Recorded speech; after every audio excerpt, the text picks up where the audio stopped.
Hello, everybody. Welcome back to another edition of Sportsbook Confidential. My name is John Sullivan, and I'm coming to you live from the FingerLakes1.com studios in Seneca Falls, New York.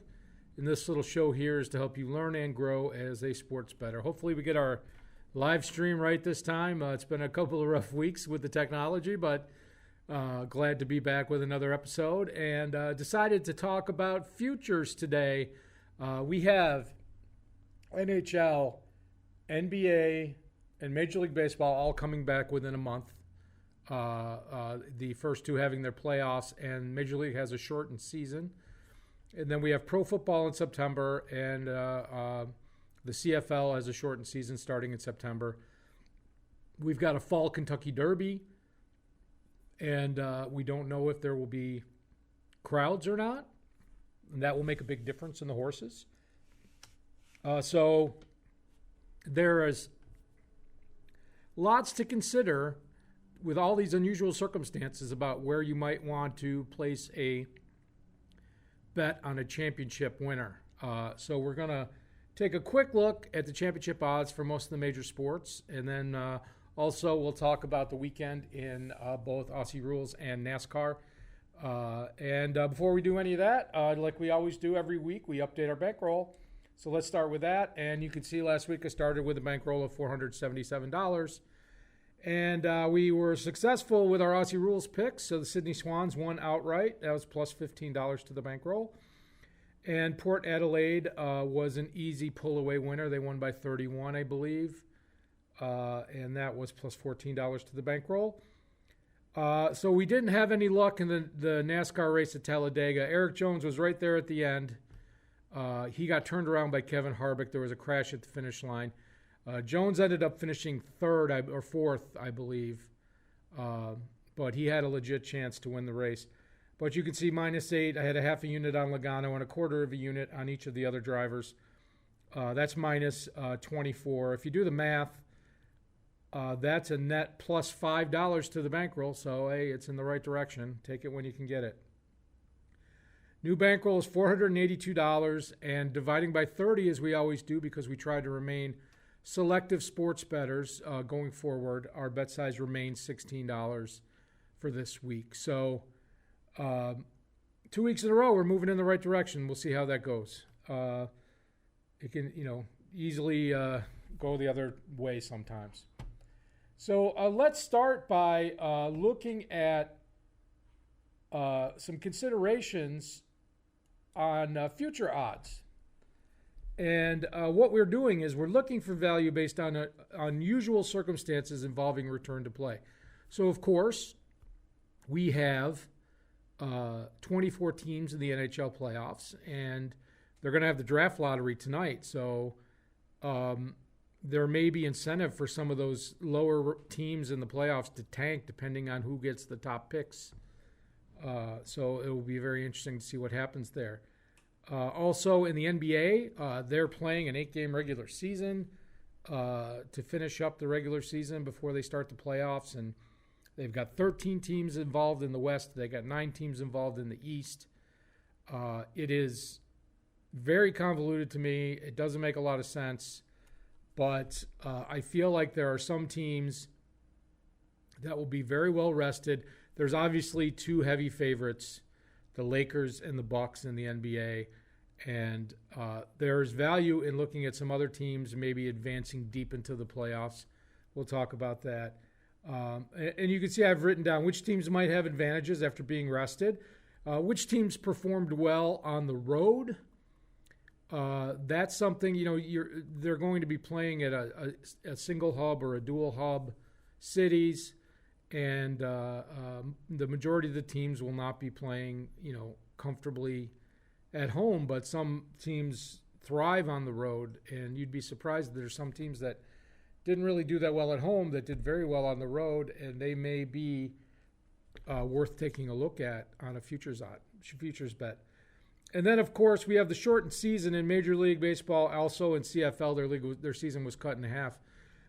Equals higher variance, which means if a team gets off to a bad start, or one of their starting pitchers gets injured, or one of their star players is out for 3 or 4 weeks, that's half the season. if a team, like a team that's had injury problems the last couple of years, the Angels come to mind. If their stars all stay healthy for the 60 games, they should be very competitive. And vice versa, there could be a team that's probably average on paper and just gets hot. And then all of a sudden they're in the playoffs. So there seems to be a lot of value. Now the bookmakers try to, mitigate their risk, but, they put the lines up and we just look for the best value. And finally, you have the NFL, and, they're planning on playing their full season. I feel like there's some really good value there. A couple of teams really surprised me at what they're going for. And, of course, we'll talk a little bit about the Kentucky Derby as well. I think Kentucky Derby futures are one of the best values in sports betting. You could go right now to a sports book and, place, $10 or $15 $2 bets on different horses that are getting odds anywhere from 20 to 1 to 100 to 1. And a couple of those horses might not even end up being in the Derby, but you'll probably be getting much better odds than you would on race day. So with that in mind, let's start by looking at the NBA. And what I've done is I have put up the local sports books odds here for the NBA championship. And as you can see, the Lakers and the Bucks are heavy favorites. I can't scroll the screen, so I can't show you every team on the list.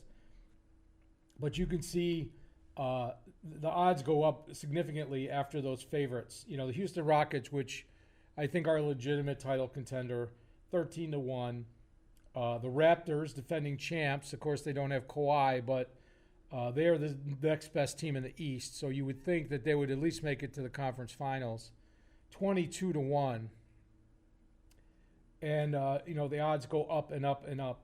And I think that there's some very interesting value here in the teams I'm going to talk about. I'll show you right now. So obviously we just said the Raptors, 22 to 1. They're a good team. I mean, they're a team. They have team chemistry. I don't know if they're going to be able to overcome the full force of the Bucks. But of course, if you have 22 to 1 on the Raptors and they make it back to the finals, I mean, that's an easy hedge. So, that's one thing to consider. The Heat were a very good road team. I feel like this would be a good fit for them if they play in Orlando to make it through a couple rounds. I don't know. And the same with the Pacers. The Pacers are a very competitive team this year. Heat had good scoring margin. Pacers have good scoring margin. 100 to 1 on the Pacers, getting, through a couple rounds. Now, are they going to end up taking on Milwaukee in the first round? I don't know. But if the seedings bear out for one of those teams not having to face Milwaukee till the conference finals, that could be, that could be a very good bet. And in the West, you have, obviously, the Clippers and the Lakers are the favorites. And then you have these teams, the Nuggets at 25 to 1, who are third in the conference. And the Mavericks, I think, are like the 6th or 7th seed, but they're 40 to 1, and they're an up-and-coming team. Could get hot at the right time. And then the Thunder at 100 to 1. They have veteran leadership in Chris Paul. I don't know how many minutes he's playing these days. But that's a team that is done very well against the Western Conference. And Utah Jazz have as well. But the Utah Jazz rely, they have a really good home court advantage, and that's going to be taken away from them. But these other teams play well on the road. And I think that those are great value picks for a futures bet. If you wanted to throw, $5 on the Pacers and the Thunder for, 100 to 1, that's if they make it to the conference finals, then you consider about hedging, how you can hedge. We may discuss that at some point, but and the other thing is, this is just from one sports book. If you shop around, you could probably even get better odds than what this one sports book is offering. But that's what we're working with today. So I'm going to move on to, my cursor will help me. I'm going to move on to the NHL, and let's take a look at what we got here. Now, the Bruins Bruins and Lightning are the prohibitive favorites at plus 650 or 6.5 to 1. I feel like, the Avalanche and the Golden Knights are 8 to 1. I feel like there's a lot of teams in the West that could surprise here and make it to the finals, which would make an easy hedge opportunity if they had to face a tough opponent. But if you're talking about legit teams that I think have a legit shot at winning the championship in the NBA, of the teams we just talked about, I think the Raptors actually have a legit shot of winning the whole thing. 22 to 1 is okay, but if you could get 30 to 1, that would be great. And then the Rockets, of course, besides the favorites, we're talking about. And for me here, just looking at these numbers, the defending champion Blues at 11 to 1, and the Washington Capitals at 9 to 1. That may not seem like a lot compared to some of these other numbers, but 9 to 1 is, geez, those are the last two Cup winners, and they just had a 3-month rest to prepare for the playoffs. So, and neither one of them has to play in that play-in round either. So let's look at what we have for NHL Futures and the teams that I think look interesting to me. Of course, we've got the Capitals at 9 to 1 in the East. The Penguins at 16 to 1. I think the only thing that's holding the Penguins back is the goaltending. They did not have a great year. Tristan Jarry took over as the number one for a while. Matt Murray, though, has the Cup experience. So if he can get back on, the sharp edge, if he doesn't have any issues going forward, they could be very tough. And I like the Hurricanes at 43 to 1. They made the conference finals last year. They are a very solid team. I don't know if they have goaltending to go all the way. That's probably their biggest weakness. They have a great defensive, a great set of defensive pairs, and they have scoring on the top two lines. So I like that team. That's going to be a tough out. In the West, obviously, the Blues, the defending champs. The Jets, Winnipeg Jets at 55 to 1. That's crazy. That's way too high. The Connor Hellebuck is a Vezina Trophy candidate. He could get hot and carry them through a couple rounds. They have a lot of talent on that team. Kyle Connor, Line, Ehlers, even without Bufflin, who semi-retired or quit. They, if healthy, are got to be considered a contender. And the Blackhawks, I have them here at 75 to 1. I've seen them over 100 to 1 at other places. This is a team that, won 3 cups with Taves and Kane and Crawford in net. And those guys, again, had a 3-month rest. If the goaltending can hold up, they could easily go a couple rounds, and all of a sudden you're looking at a 100 to 1 futures ticket that could possibly cash. In a 7-game series, they're going to be a tough out. It's their defense. It's Seabrook and Duncan Keith and whoever else they have. They traded Yokoharu away for Nylander. But they've got to have that, shutdown pair of defensemen that can play a lot of minutes. I don't know exactly where they're going to get that from, if it's going to come from their AHL pool or who. I haven't looked at their minute logs lately, so I haven't seen who's been getting the most minutes. But their veterans are up there in age, so they might run out of gas going down if they get into a second or third series. But, boy, that's a pretty juicy number, especially at 100 to 1. So that's what I like in the NHL. And let's move along to Major League Baseball. And I have to admit that I stopped handicapping Major League Baseball. I did it for a little bit each of the last 2 years. And I found it to be the lines to be way too tight and much tighter than they used to be. And I know there's people that are very good at it, but I'm just not. So let's take a look at Major League Baseball. And you can see the 3 favorites, without a doubt, are the Dodgers, the Yankees, and the Astros. So once you get past those 3, the odds go up to 13 to 1. So some very interesting things about Major League this year. You're going to have a DH in the National League. So you're going to have DH through the whole major leagues this year. And you're also going to have extra innings starting with a runner on second base. So that will shorten games, which will be good because they're going to slog through 60 games in about 2 months. The goal is to finish by the end of September. But if you look, I mean, you can't see most of the odds past Boston down there, but there's some teams, I think, that are going to benefit from these new rules and will have a real chance.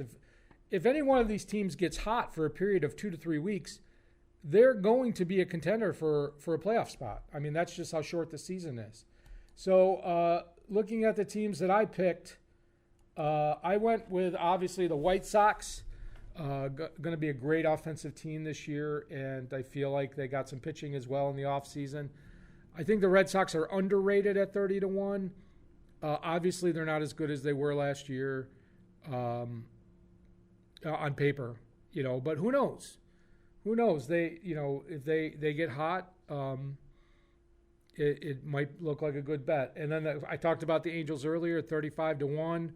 Trout, Ohtani, Pujols, if they don't have any pitchers pass away or they don't have any major injuries. In the National League, the Mets at 20-1. We know they have great pitching. You got Pete Alonso. They'll have a DH, and if they don't have to play in Citi Field, if they play in a little more hitter-friendly park, that might actually be to their benefit. The Brewers at 35-1. Boy, they're just a very competitive team. I look for good things from them this year. And then the Diamondbacks at 45-1. There's a lot of lumber on the Diamondbacks.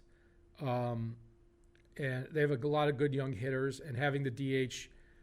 And if they get to play in that park, if they end up playing games in Arizona, that could be a sneak pick for baseball for this season.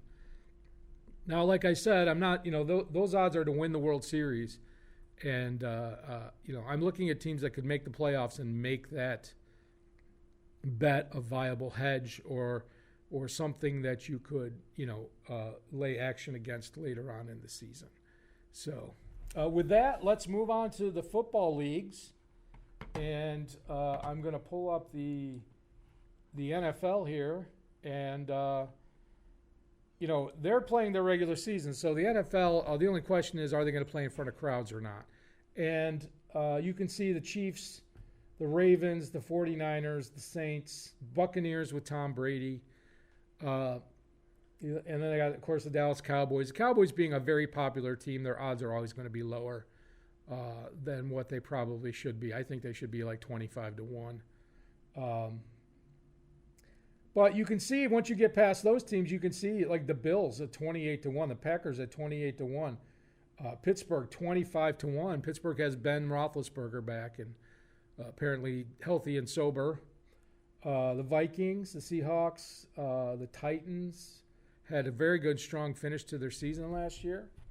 So let's take a look at the teams that I like in the NFL for the futures. And you can see in the East, I've got the Steelers at 25-1. I feel like that division is up for grabs. I know the Ravens are very good, and the Browns are supposed to be better. The Bengals are going to be awful, of course.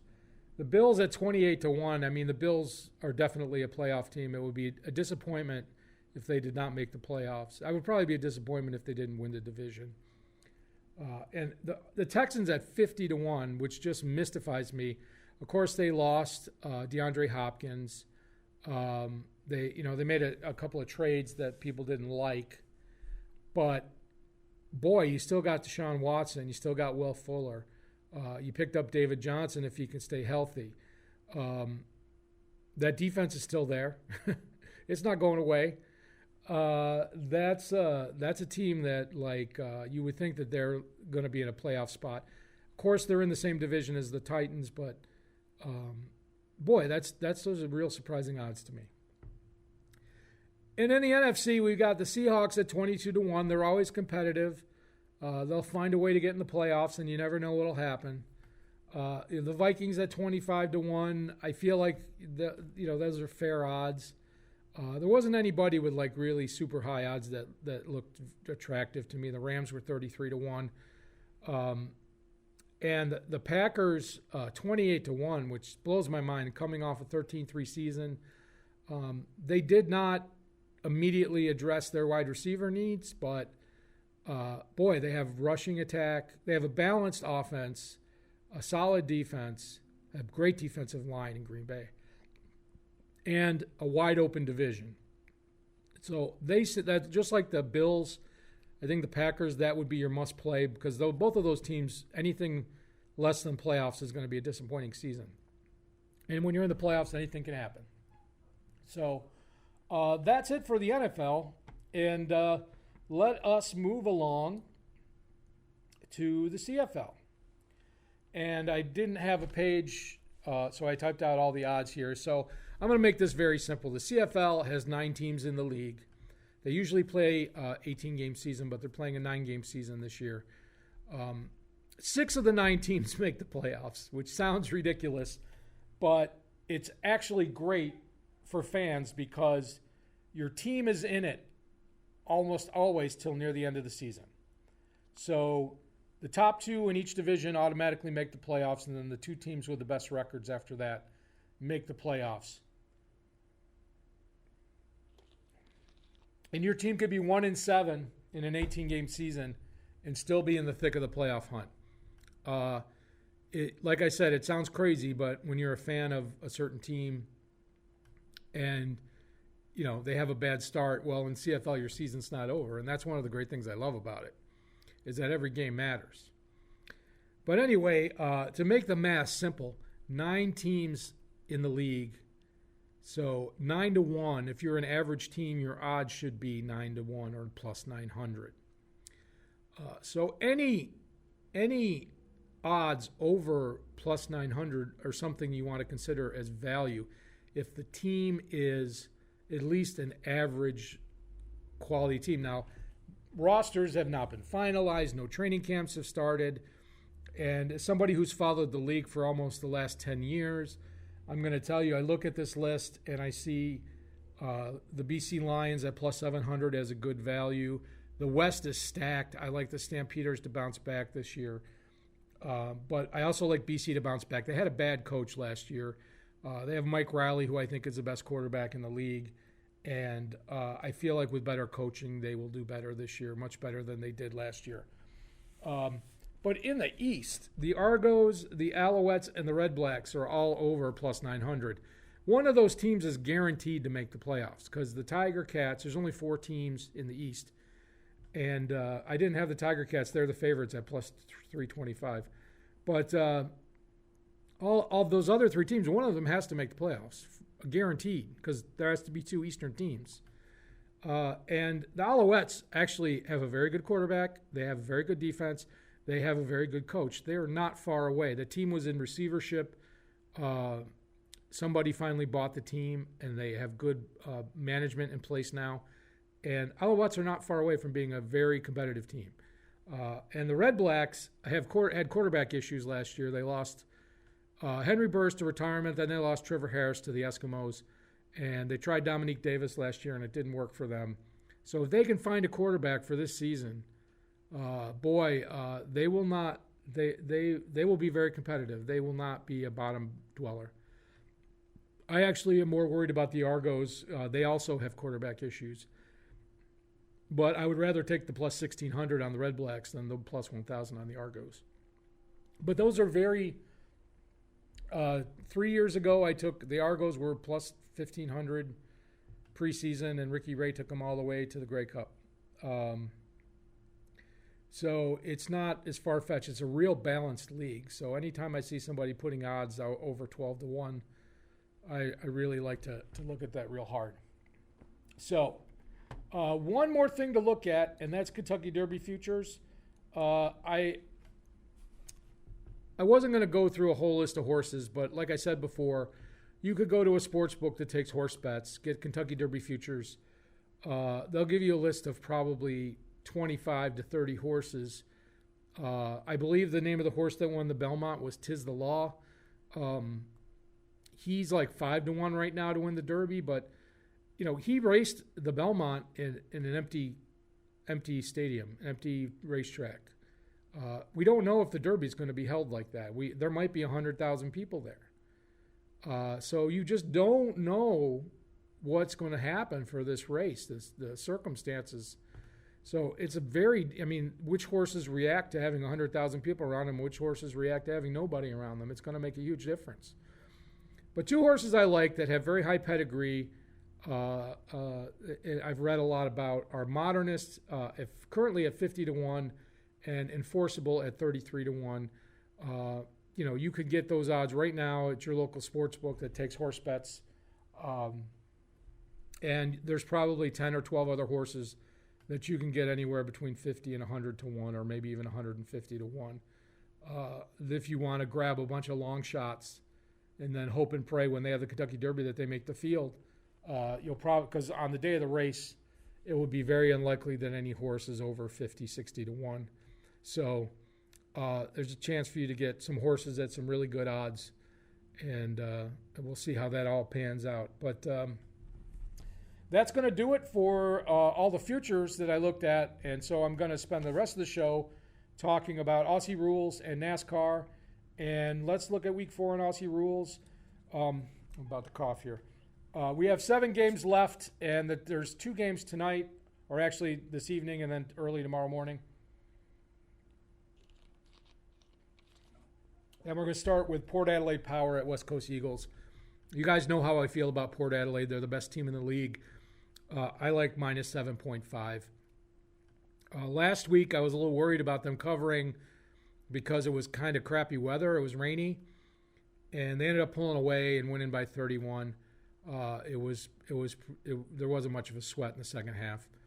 I think they were down 18-1 to start the game, but that's just how Aussie Rules is. You can go down 30 points and come back. But Port Adelaide's a complete team. I'm not saying they're going to win every game, but until they prove me wrong, I'm sticking with them. St. Kilda Saints at Richmond Tigers. I've said how poor Richmond's done this year. I think they had a rest last week, but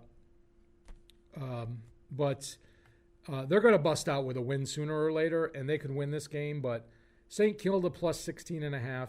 That's gone slowly up from 14.5, 15, 16.5.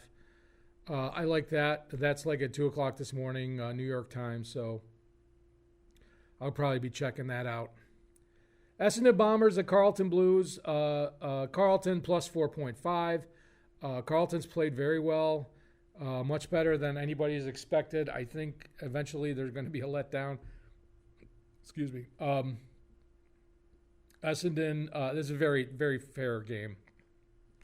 I don't really have an opinion on this either side, but I would take who is ever getting double-digit points in that one if I was, looking for a specific line.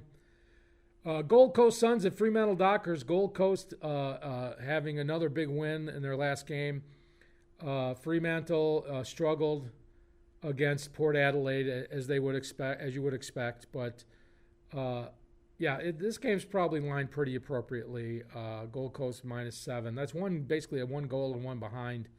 Not a lot to go on there. Doesn't appeal to me at all. Then we got the Brisbane Lions at the Adelaide Crows. Now Adelaide's really struggled, and Brisbane, I've been on Brisbane the last couple of weeks saying, they're the up and coming team, but 32 points is a lot. These are shortened quarters.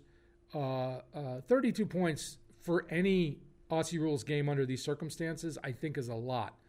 I would, as a betting man, I would take the points here.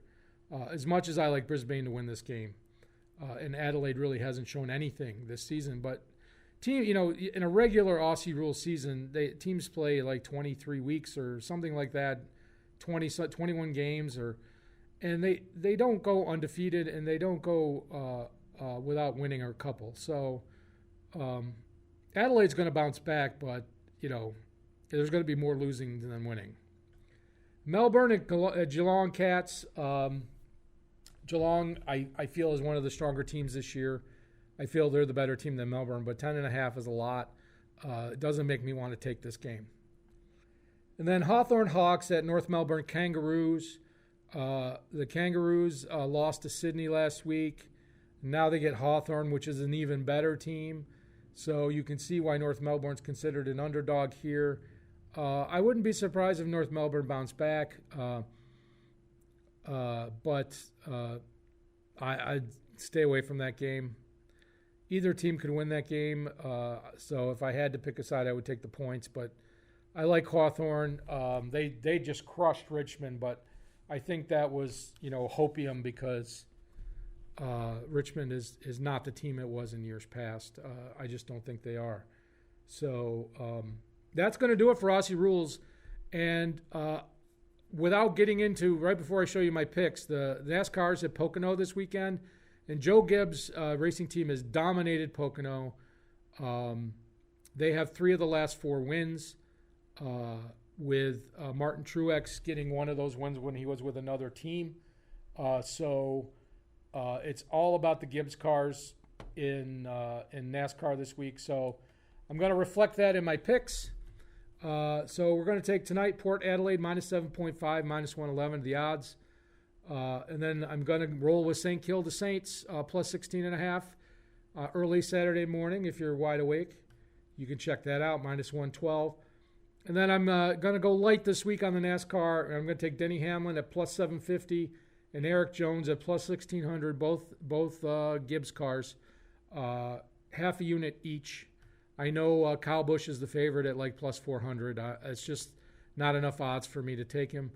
I'm going to skip on that and go with the longer odds here. So we'll see how that all pans out. But thank you very much for tuning in to another episode. I hope the live stream worked this time.